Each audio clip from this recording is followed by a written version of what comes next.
मुबारक हाथों से इन बच्चों के सर पर ताज सजाया गया माशाल्लाह। अब आप लोगों से गुजारिश है, जो ये कुर्सी खाली है आप लोग इस पर आकर के बैठ जाइए, बैठ जाइए बहुत जल्दी के साथ। सिर्फ हुजूर का बयान होगा और ज़्यादा तवील नहीं होगा, दुआई अल्फाज होंगे। जो हजरात इधर रास्ते में खड़े हैं बैठ जाइए, बहुत तेजी के साथ आप लोगों से गुजारिश की जा रही है। जो हजरात इधर उधर खड़े हैं या आगे देखिए कुर्सियां कितनी खाली हैं, आकर के बहुत तेजी के साथ सारे लोग बैठ जाइए, बैठ जाइए बहुत तेजी। तो ये रास्ते में लोग खड़े हैं, आप लोग यहाँ कुर्सी पे आकर के बैठ जाइए। भाई आइए बहुत तेजी के साथ, ये रास्ता छोड़ दीजिएगा बिल्कुल। शहीद भाई कहाँ है, उनसे गुजारिश, इकबाल भाई इनको बैठा लिए, सबको कुर्सी पर रास्ता खाली कर दीजिएगा, सबको कुर्सी पर बैठा लिएगा, रास्ता खाली कर दीजिएगा बहुत तेजी के साथ। पीरे तरीकत रहबरे राहे शरीयत आले नबी औलादे अली आले रसूल चमने ज़हरा के महकते हुए चमकते हुए फूल सूफी वासफा मुहाफिज़े मसल के आला हजरत सैयदी सरकार हुजूर बादशाह मियां साहिब अल्लाह की बारगाह में अपना मोहब्बत बड़ा अरीज़ा पेश करता हूँ। इनके बारे में मैं क्या, मेरी आने वाली नस्लें बयान नहीं कर सकती है। इनके बारे में तो मेरे आला हजरत टूटी हुई चटाई पर बैठ कर के फरमाते हैं कि है ये कैसा महफिल में उजाला नूर का, है ये कैसा महफिल में उजाला नूर का। बाप जब नूर का है तो बेटा भी होगा नूर का, बाप जब नूर का है तो बेटा भी होगा नूर का। और देखकर चेहरे को मिस्र अहमद रजा याद आ गया, या रसूल अल्लाह तेरी नस्ले पाक में है बच्चा बच्चा नूर का, या रसूल अल्लाह तेरी नस्ले पाक में है बच्चा बच्चा नूर का। तू है ऐने नूर, तेरा सब घराना नूर का। आइए रात बहुत तेजी के साथ हुजूर बादशाह मियां साहिब किबला का इस्तिकबाल कीजिएगा। सारे लोग अपने हाथों को उठाइए और दिल से बोलिएगा नारे तकबीर, हाथों को बुलंद कीजिएगा और दिल से बोलिएगा नारे तकबीर, नारे रिसालत, मसलके आला हजरत, आमदे हुजूर बादशाहे मिल्लत, आमदे हुजूर आसिम मियां साहिब किबला, जश्ने दस्तार बंदी उर्से शाकरी, नारे तकबीर, नारे रिसालत।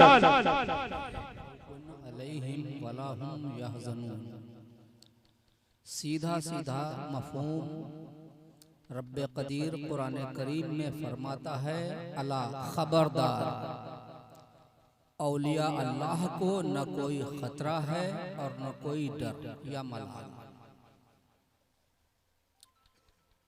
वही रब है जिसने तुझको हमतन करम बनाया, वही रब है जिसने तुझको हमतन करम बनाया। हमें भीख मांगने को तेरा रास्ता बताया, तुझे हम्द है खुदाया, तुझे हम्द है खुदाया।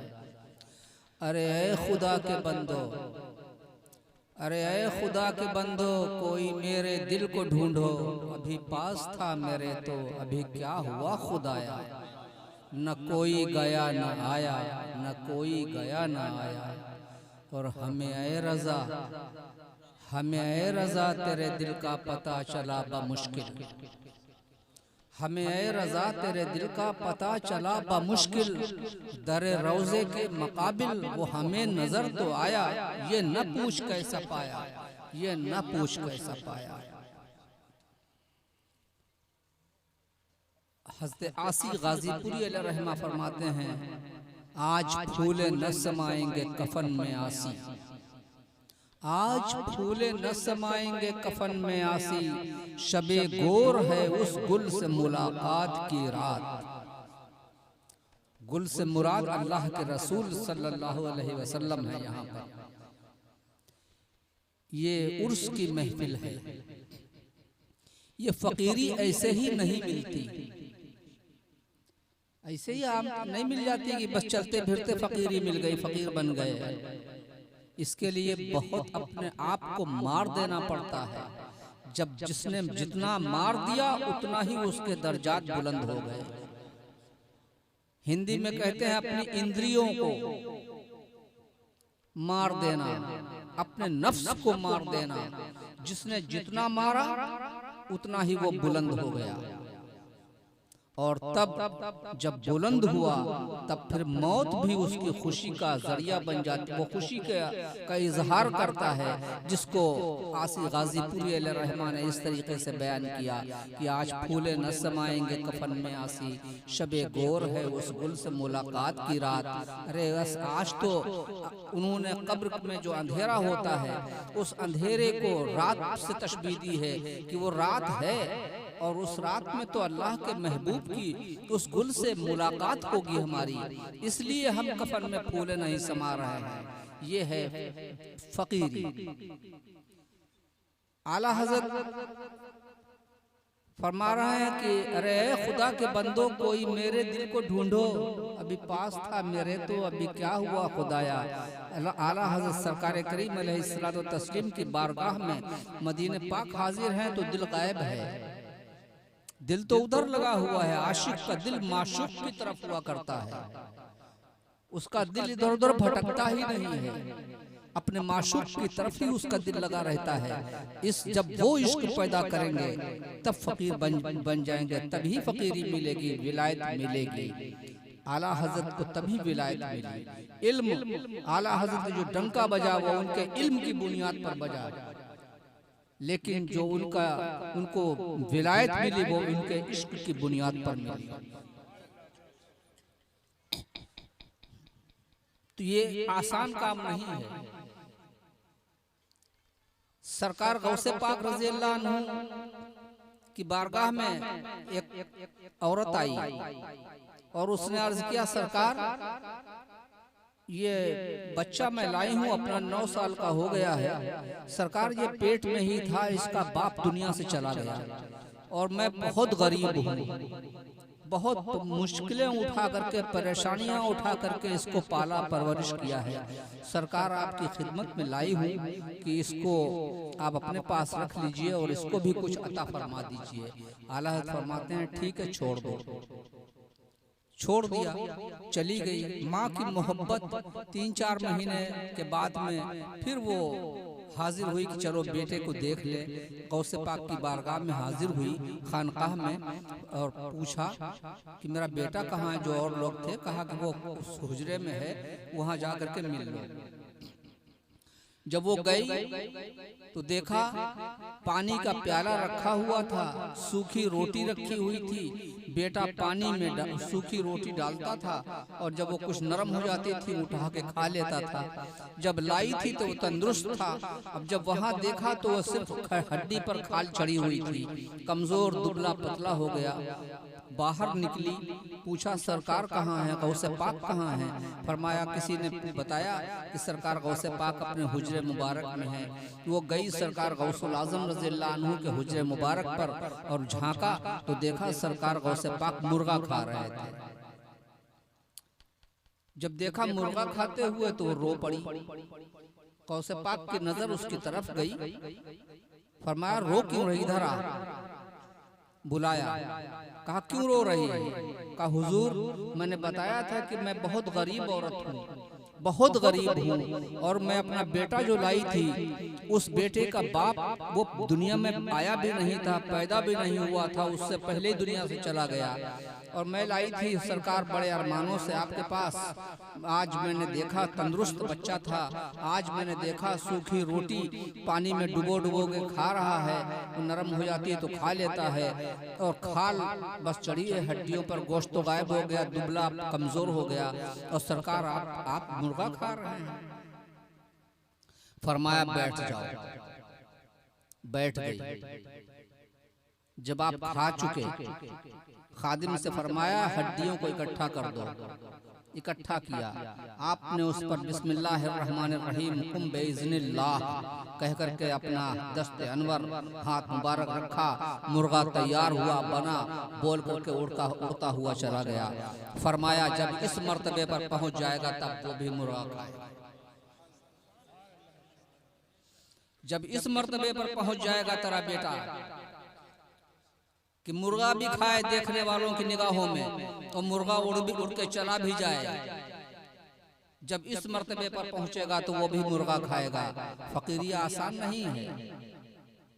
ये नहीं है कि हाँ हमने सरकार गौसे पाक का मुर्गा तो देख लिया, लेकिन सरकार गौसे पाक की रियाजत नहीं देखी। आज दुनिया में पूरी दुनिया के सरदार सरकार गौसे पाक हैं। जब तक इमाम मेहदी तशरीफ नहीं लाते हैं, जब तक कि सारे जमाने के गौसुल आजम सरकार गौसे पाक ही रहेंगे। गौस तो होते रहेंगे, लेकिन उनके नायब की हैसियत से जब सरकार हजरत इमाम मेहदी तशरीफ लाएंगे तब ये गौसते कुबरा उनके सुपुर्द होगी। वरना जब तक नहीं ला रहे हैं, जब तक कि 1000 2000 जितने भी साल लग जाएं, जब तक कि सरकार गौसुल आजम इस जमाने के गौसे पाक गौसुल आजम ही वही रहेंगे। वो गौसुल आजम काबातुल्लाह के पास हरम काबा में अंधेरा था, रात गहरी थी, कोई काबातुल्लाह की दीवार से चिपटा हुआ ये रो रहा था और अर्ज कर रहा था कि ए रब्बे कदीर, अगर मुझसे कोई गुनाह कोई गलतियां सरजद हो गई हो तो कल बरोज़े क़यामत मुझे नाबीना उठाना, अंधा उठाना, ताकि तेरे नेक बंदों के सामने मेरा सर शर्म से न झुकने पाए। जब लोगों ने देखा ये आहो बुका सुनी, जो और वहाँ पर अल्लाह के चहीते वली कामिलीन मौजूद थे, पास गए तो देखा वो रोने वाला, ये सदा लगाने वाला कोई और नहीं, जमाने के गौसुल आजम थे।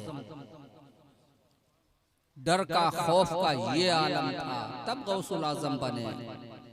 अभी कारी साहब किबला ये भी पीरे तरीकत भी हैं और जानते हैं आप सब, माशाअल्लाह, अल्लाह सबको सलामत रखे।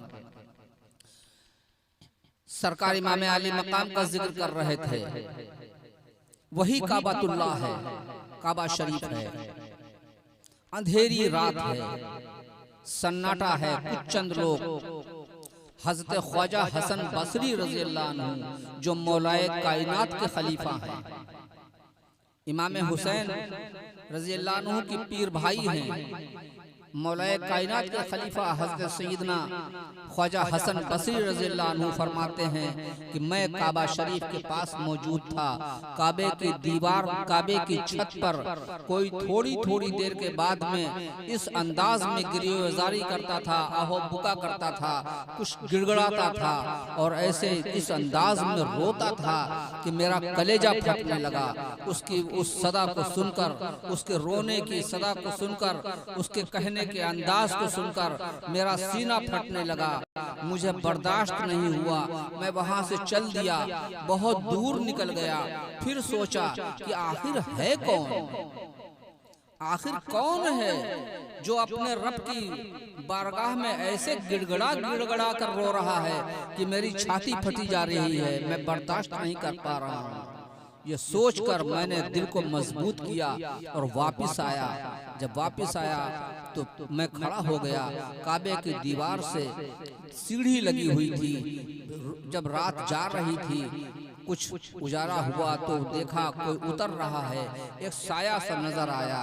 मैं सीढ़ी के पास गया, जब वो साया नीचे आ गया, मैं करीब गया तो मेरे हैरत की इंतहा न रही कि वो कोई और नहीं, अल्लाह के महबूब सल्लल्लाहु अलैहि वसल्लम के मुक़द्दस शहजादे सरकार इमाम हुसैन पाक थे। ये डर का आलम था, ये खौफे खुदा था, तब मिला था ये इनाम। लोग कहते हैं ना कि सरकार इमाम आली मकाम मजलूम थे, उन पर बड़े जुल्म हुए थे, वो मजलूम थे। लेकिन देखिए, आप गौर तो कीजिए, कोई हद ही नहीं हुसैन तेरे इंतकाम की, कोई हद ही नहीं हुसैन तेरे इंतकाम की। लफ्ज़े यजीद गाली से बदतर बना दिया।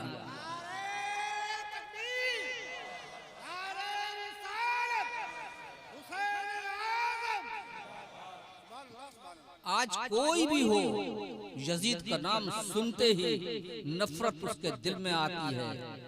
ये है इंतकाम अल्लाह की तरफ से, उसका बदला।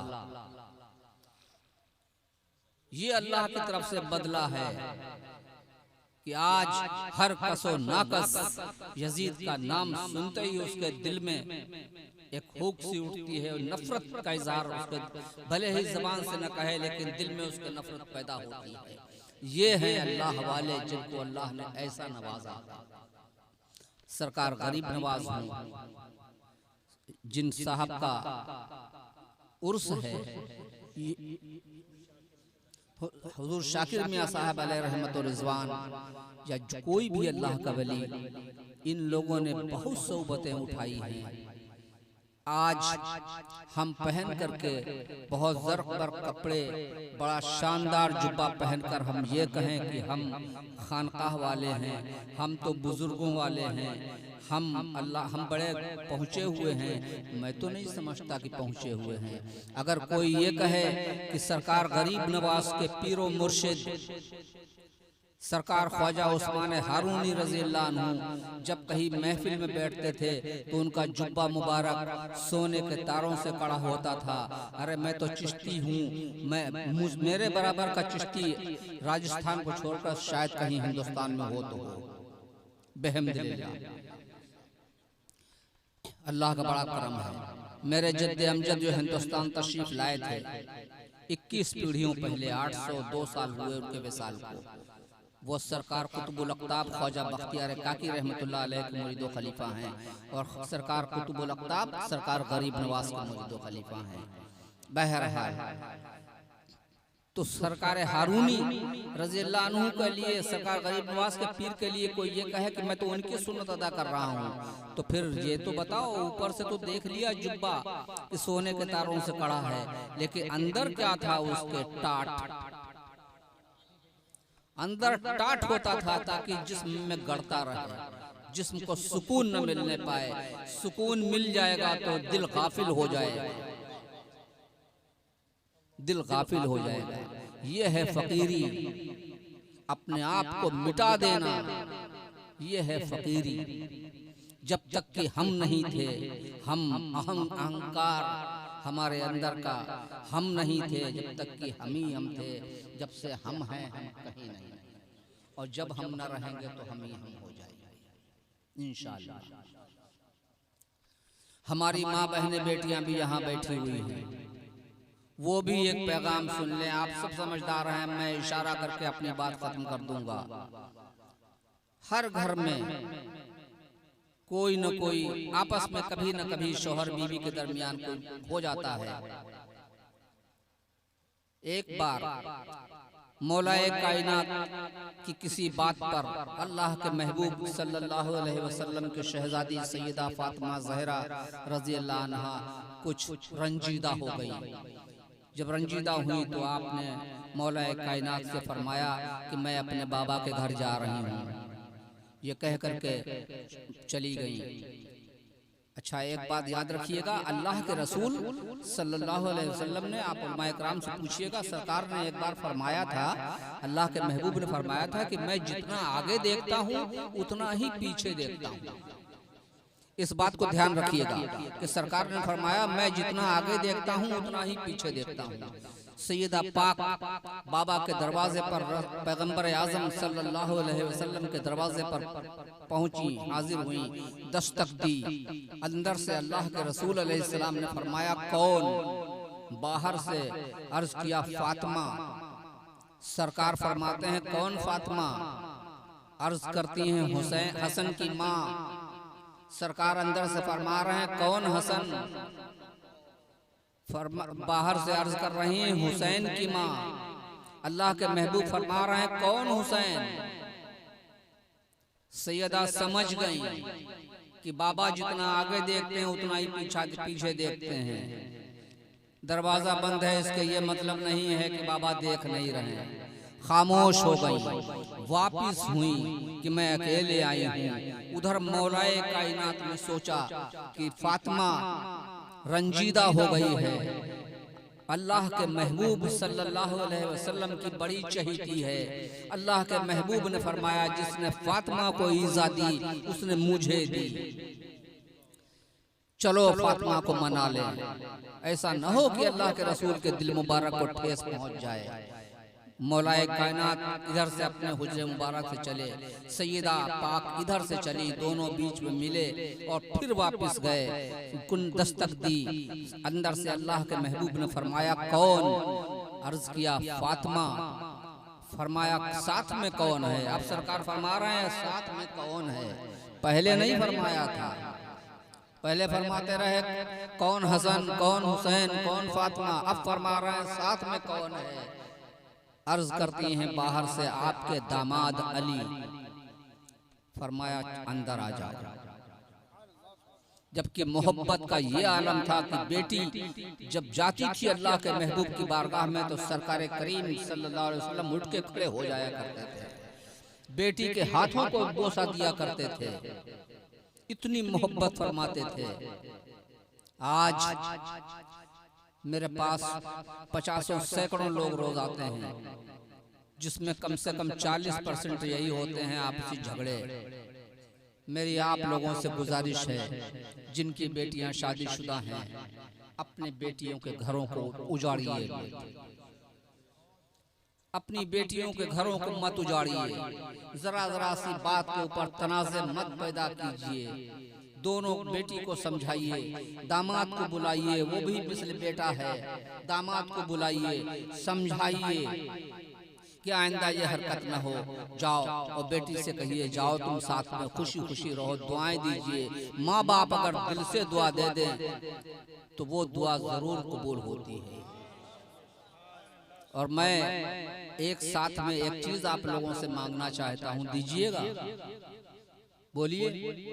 जिनके माँ बाप जिंदा हैं या माँ बाप में से कोई एक जिंदा है, सुबह से उठिएगा, अपने माँ बाप की 10 बोसी कर लीजिएगा। क्या करिएगा आप लोग जिनके माँ बाप जिंदा हैं? मैं वादा कर रहा हूँ आपसे, अगर आपने अपने माँ बाप की 10 बोसी शुरू कर दी कि रोजाना उठिए, अपनी माँ के हाथों को चूम लीजिए, बाप के हाथों को चूम लीजिए, 15-20 दिन के बाद देखिएगा जिंदगी में इंशाअल्लाह कैसा इनकलाब पैदा होता है।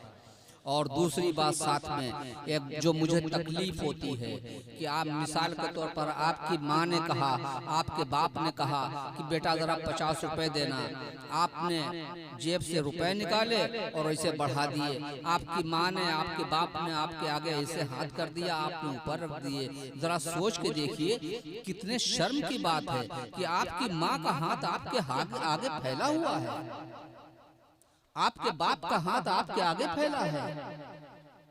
सोचिए कितने शर्म की बात है कि आपके माँ बाप का हाथ आपके आगे फैले। अब न करिएगा, अब न करिएगा। अब जब आपकी माँ तलब करे, आपका बाप तलब करे कि बेटा जरा 100 रुपए देना, 50 रुपए देना, तो आप रुपए लीजिएगा, इस तरीके से यूं करके उनके सामने पेश कर दीजिएगा। उनका हाथ ऊपर हो, आपका हाथ नीचे हो और उठा ले। माँ बाप का अदब, माँ बाप का अदब।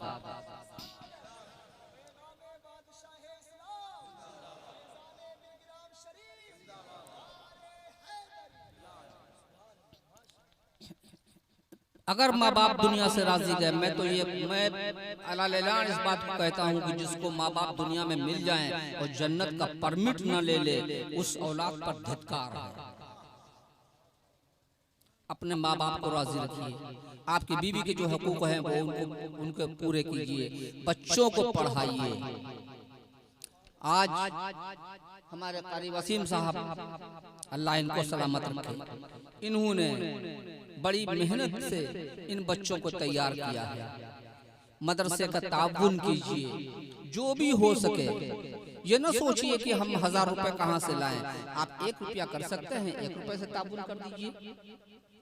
हो सकता है 1 रुपया आपका ऐसी जगह लग जाए जो कयामत तक आपको सवाब ही मिलता रहे।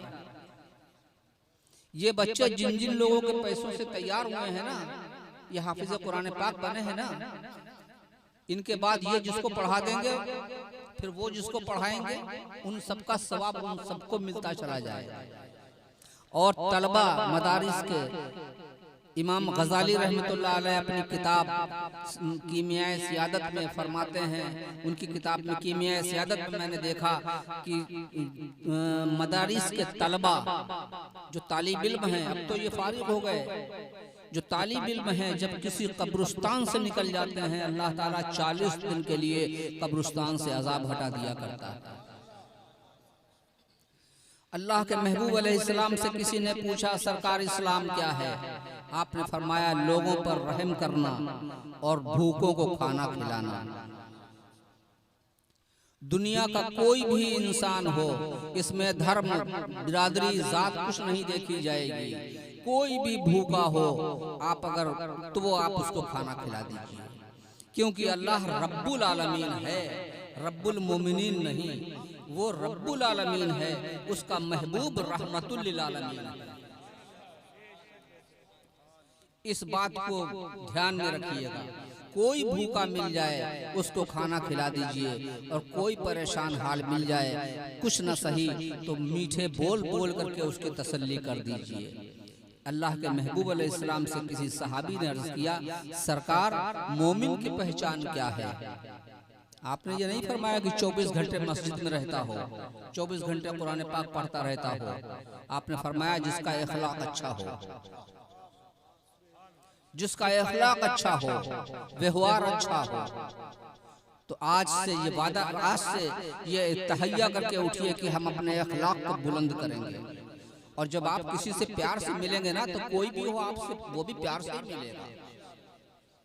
आप आजमा के देख लीजिए, आप किसी से मोहब्बत से मिलेंगे तो वो भी आपसे मिलेगा मोहब्बत से। बहरहाल अपने बच्चों को पढ़ाइए, आला से आला तालीम दीजिए। मैं ये नहीं कह रहा हूँ कि सबको आलिम हाफिजी बना दीजिए। अल्लाह ने आपको 4 बेटे अता फरमाए हैं, एक बेटे को, बड़े बेटे को आप हाफिज कुरान करीम आलिम दीन बना दीजिए, क्योंकि बड़ा बेटा मिसल रेल के इंजन के होता है, छोटे जो हैं वो डिब्बों की तरह होते हैं। जिधर इंजन जाएगा रेलवे का, ट्रेन का, उसी तरफ डिब्बे जाएंगे। तो बड़ा बेटा जब उसका ईमान सही होगा, वो सही मसलक के आला हज़रत पर चलेगा, तो छोटे भाई जो होंगे वो भी उसी पर मजबूती से कायम रहेंगे। और आप अपने बच्चों को डॉक्टर बनाइए, प्रोफेसर बनाइए, इंजीनियर बनाइए, सब बनाइए। अगर आप गोश्त रोटी खाते हैं छोड़ दीजिए, दाल खाइए, लेकिन बच्चों को पढ़ा दीजिए। पढ़ा लिखा बच्चा अगर खेती भी करेगा ना, मैंने उर्स में भी अपने यहाँ कहा था, अगर पढ़ा लिखा बच्चा खेती भी करेगा तो वो देखेगा फर्टिलाइजर कौन कौन सी चल रही आजकल है, कौन सी डाल दें, वरना यूरिया DAP में पड़े रही है। पढ़ा लिखा होगा तो फौरन फट से निकालेगा कि आजकल ये चल रहा है, ये आई है, ये दवा आई है, ये दवाई खेत में डाल दी जाए तो खेत की फसल बढ़ जाएगी। वरना वही चल रही थी DAP यूरिया चलाए रही। तो पढ़ा लिखा बच्चा अगर खेती भी करेगा तो अच्छे से करेगा, नफा बख्श करेगा, दुकानदारी करेगा। ये जरूरी नहीं कि नौकरी ही हर बात में हो। बहरहाल अच्छे काम करिए, अच्छी बातें कीजिए, अच्छे बनिए, और अपने बच्चों को अच्छी तालीम दीजिए। अल्लाह हमारा आप सबका खात्मा सही मसलक के आला हज़रत पर कायम रहते हुए फरमाए और खात्मा बिल खैर फरमाए। व आखिर दवाना अल्हम्दुलिल्लाह रब्बिल आलमीन।